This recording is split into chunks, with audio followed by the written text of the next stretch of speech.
Chị bay ule, ôi hi Good Friday anh ya April ni som sang ni le som ni anh ya tu na thala kan mu hi Pastor George Benat la pho tu ro pui tak la li suwa rin taka zui tu anh ya la pho chu Christian la bu number zani pathum na asora tiang tlangah cross lung tak chu ding ti kha ni ya Pastor George Benat thia chanchin han soi lokila ama he American ania sang khazare somsari pathum February nilia Youngstown Ohio USA alo pianga tichuan October ni som sang khazakwa somnga pariata Reed City Michigan USA athita a USA hian an phum ani ama hi paro pui tak mai ania hetiang haro pui tak an phua te hi khovelin angai hlu em ani chena ma chu hei hi ani kan ti kha Pastor George Benat ani ti chuan mizo tonga le tu hi pulal mama ani vele thunga pulal mama hi serkon middle school headmaster te lo ni thina athala ki wang khop maya hi pulal mama chu hi ni ome ngai san om kho maya pulal mama po hi pulal mama chanchin hi to te han soi lokila a ming tak chu lal ming thanga ania sang kha zakwa pahnia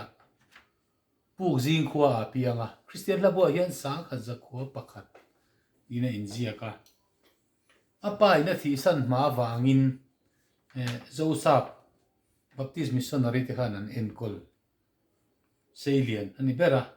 ti chuan sang kha zakwa somariat sang kha zakwa som pariat atangin serkon middle school a zirti tu na thoka sang kha zakwa som thum pariat atanga somnga pakwa thleng serkon middle school and headmaster ani music ngai na tak mai tonic solfa te staff notation te thiam em mai ania in mizo literature lama thian a tho ma hemia wang hian choi moina atan Guwahati University chuan sang khazakwa somnga paruk khan ching zanga a hun lai chuan tam takani le certificate an lam nge ni ti chuan a hla phua le lin vel zong hi a som thum vel ania sang khazakwa somnga le pakwa pol tlak thla December ni riat a khan khovel lo chua sana lo thita ani mizo te ro lu tak mai min hnu chiat ani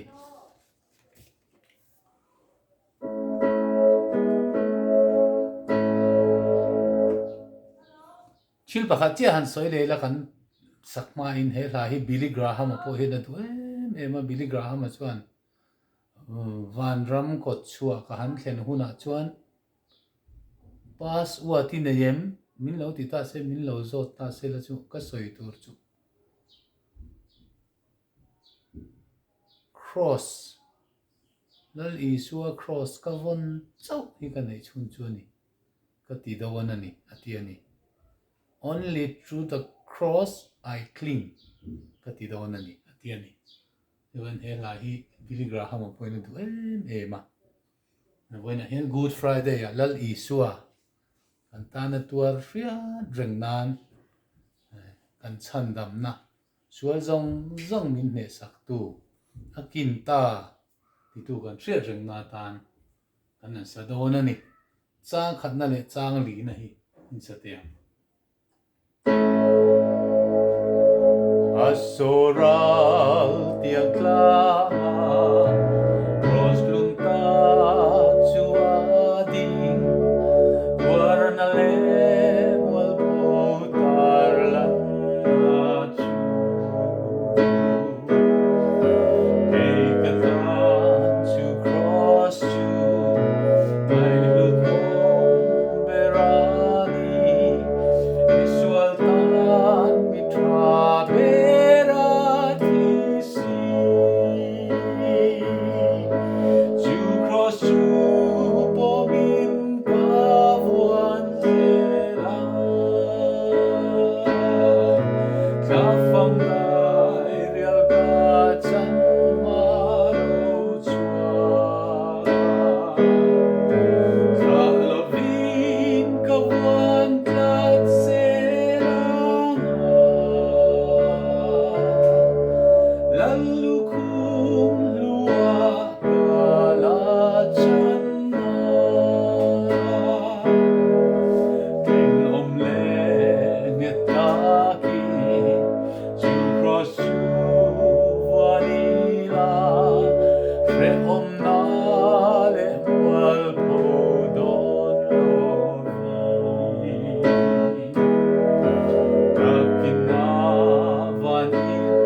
lal lukhum lua kala chanang ti hi Christian labu masa khan